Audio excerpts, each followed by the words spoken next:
মধ্যপ্রাচ্যে যুদ্ধের উত্তেজনা নতুন করে বাড়িয়ে দিয়েছেন মার্কিন প্রেসিডেন্ট ডোনাল্ড ট্রাম্প। ইরানের তেল রপ্তানির গুরুত্বপূর্ণ কেন্দ্র খার্ক দ্বীপে আরও হামলার হুমকি দিয়েছেন তিনি।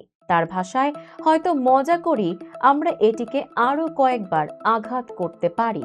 একই সঙ্গে বিশ্ব জ্বালানি সরবরাহের জন্য অত্যন্ত গুরুত্বপূর্ণ স্ট্রেইট অফ হরমুজ সুরক্ষায় মিত্র দেশগুলোকে যুদ্ধজাহাজ মোতায়েনের আহ্বান জানিয়েছেন। শনিবার এনবিসি নিউজকে দেয়া এক সাক্ষাৎকারে ট্রাম্প বলেন, যুক্তরাষ্ট্রের সাম্প্রতিক হামলায় ইরানের খার্ক দ্বীপের বড় অংশই সম্পূর্ণ ধ্বংস হয়ে গেছে।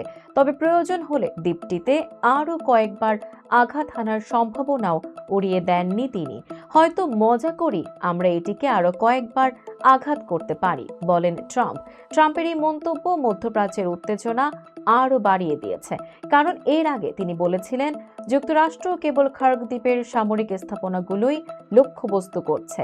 এদিকে ইরানের পররাষ্ট্রমন্ত্রী আব্বাস আরাকচি হুঁশিয়ারি দিয়ে বলেছেন, ইরানের জ্বালানি স্থাপনায় হামলা হলে তেহরান কঠোর জবাব দেবে। তার দাবি, সংযুক্ত আরব আমিরাতের রাস আল খাইমা ও দুবাইয়ের কাছাকাছি একটি এলাকা থেকে যুক্তরাষ্ট্র খার্ক দ্বীপে হামলা চালিয়েছে।